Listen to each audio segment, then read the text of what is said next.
বিষয়গুলি তো কঠিন বিষয়গুলি। এখন আসলে আমাদের দেশে যারা মুসলমান এরা তো দিন ইসলামই বুঝে না। কারণ এই স্কুল কলেজ যে প্রতিষ্ঠানগুলি এগুলিতে কোনো দিনই কোনো শিক্ষা নাই। আবার মাদ্রাসায় যা হচ্ছে ওইরকম উপযুক্ত শিক্ষা নাই, রসম রস কিছু পড়ানো হয়। আবার যারা পড়ায় তারাও সেরকম না, যার জন্য মানুষ দিন ইসলামটাই বুঝে না। দিন ইসলাম যে কোরআন শরীফ, সুন্নাহ শরীফ, ইজমা শরীফ, কিয়াসের মধ্যে থাকতে হবে এই বুঝটা কই, এটা তো নাই। একটা মুসলমান যদি কেউ হয়, আল্লাহ বলেন উদখুলু ফি সিলমে কাফা ওয়ালা তাত্তাবিউ খুতুওয়াতি শাইতান ইন্নাহু লাকুম আদুউম মুবিন। আল্লাহ বললেন ইয়া আইয়ুহাল্লাযীনা আমানু উদখুলু, ঈমানদাররা দিন ইসলাম পরিপূর্ণ দাখিল হও, শয়তানের অনুসরণ করো না, সে প্রকাশ্য শত্রু। পরিপূর্ণ দাখিলের অর্থটা কি? এই অর্থটি তো মানুষ বুঝে নেয়। অর্থাৎ তার মাথার তালু থেকে পায়ের তলা, হায়াত থেকে মৌত, তার ব্যক্তিগত পারিবারিক সমস্ত অবস্থায় সে দিন ইসলামের হুকুম মনে চলতে হবে। দিন হুকুম তো জানেই না, চলবে করতে গেছে। একটা লোক যদি জিজ্ঞাসা করে একটা মাসালা সে জানে না, নামাজই পড়ানো ঠিক মতো, সে মাসালা জানবে করতে গেছে। নামাজ নেই, রোজা নাই, জিকির নেই, ফিকির নেই। আবার সে সুন্নত পড়ার সময় জানেই না, আমল করবে করতে। যারা এই সুন্নতের ওয়াজ করে সে নিজেও জানে না, আমল করবে করতে। আবার আল্লাহ বললেন আল-ইয়াউমা আকমালতু লাকুম দীনাকুম, আতমামতু নি'মাতি, যে আমি দিন ইসলামকে পূর্ণ করে দিলাম, নিয়ামত পূর্ণ করলাম। দিন ইসলাম যদি পূর্ণ হয়ে থাকে তাইলে দিন ইসলামের বাইরে আমল সে করে কেমনে? তাহলে দিন ইসলামে তো সব আছে, তাহলে সে জানে না, তার তো জানা দরকার। আল্লাহ বলছেন ফাসআলু আহলা যিকরি ইন কুনতুম লা তা'লামুন, তোমরা যারা জানো না, যারা জানেন জিজ্ঞেস করে জেনে নাও। আহলে যিকর মানে ওলি আল্লাহদের থেকে। এখন তো মানুষ সেটাও জানে না, নিজেরাও জানে না, জানার কোশিশও করে না। দিন ইসলাম জানবে, সে আমল করবে কোত্থেকে? আল ইলমু ইমামুল আমল, ইলম হচ্ছে আমলের ইমাম। ইলিমই নেই, সে আমল করবে কোত্থেকে? বিষয়গুলো তো কঠিন বিষয়। আর এখন যদি যত ওয়াজ নসিহত হয় বা মসজিদে জুমাতে আলোচনা, কি আলোচনা করে তারা? এটা তো শিক্ষণীয় কিছু বলে না, তারা নিজেরই জানে না, তো মানুষ শিখবে কোত্থেকে? এটা মানুষ তো মুসলমান হইতে হবে। আল্লাহ বললেন ওয়ালা তামুতুন্না ইল্লা ওয়া আনতুম মুসলিমুন, তোমরা ইন্তেকাল করো না মুসলমান না হয়ে। ইন্তেকাল তো করতেই হবে প্রত্যেকে, কুল্লু নাফসিন যায়কাতুল মউত, প্রত্যেক নফসকে, ব্যক্তিকে ইন্তেকাল করতেই হবে, সে বাঁচতে পারবে না। এখন বলা হচ্ছে তাহলে তুমি মারা যাওয়ার আগে মুসলমান হয়ে মারা যাও। তো মুসলমান হবে সে কেমনে? ওটি তো সে জানে না, তো মুসলমান করতে গেছে। আর যা হওয়ার জন্য মুসলমান যে হইতে হবে এটাও সে জানে না, আবার হওয়ার জন্য যা প্রয়োজন সেটাও জানে না। তো সে ইমানদার হবে কোত্থেকে? সে দুনিয়াটা ঠিকই বুঝে, দিনটা তো বুঝে না। একটা লোকের অসুখ বিসুখ হইলে একটা ডাক্তারের কাছে যায়, যদি ডাক্তারটা, তার চিকিৎসকটা তার পছন্দ না হয়, সন্দেহ, তাহলে তার চেয়ে বড় চিকিৎসকের কাছে যায়। তার চিকিৎসা বদলাইতে থাকে তার শরীরের সুস্থতার জন্য। কিন্তু সুস্থ হওয়ার পর একদিন সে মারা যায়, এটা নিশ্চিত। এটা যদি তার হয় তাহলে তার যে মুসলমান হইতে হবে এটার জন্য সে কোশিশ কোথায়? সে তো কোশিশ করে না।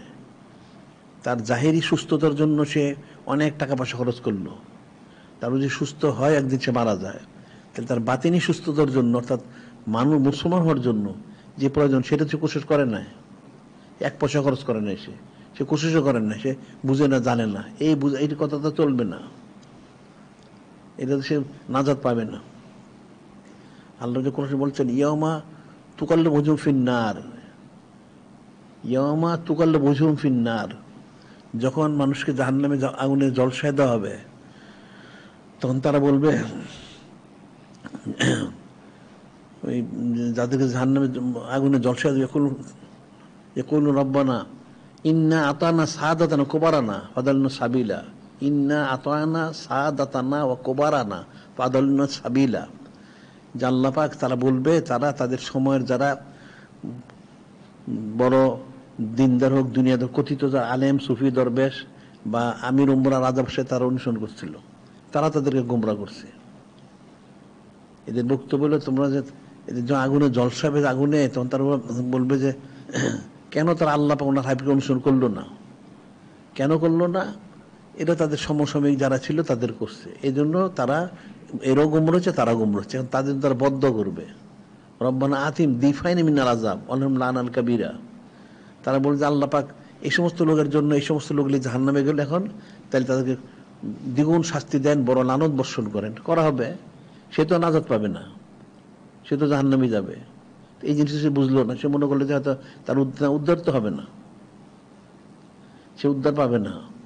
সে কেন জানে না তার ইলম অর্জন করা ফরজ ছিল।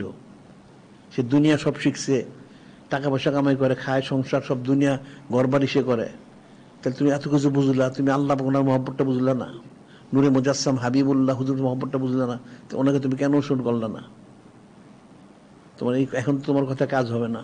তুমি যদি বলো যে সে সমসাময়িক আমির উমরা রাজা বাদশাহ আলেম সুবিদের দরবার সে অনুসরণ করছিল, এরা তো গুমরা ছিল, তুমিও গুমরা হয়ে গেছো।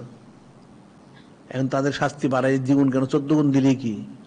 সে তো নাজাত পাচ্ছে না, তাহলে তার তো দুনিয়া থাকতে আরে ফয়সালা করতে হবে। সে কেন তাদের অনুসরণ করে?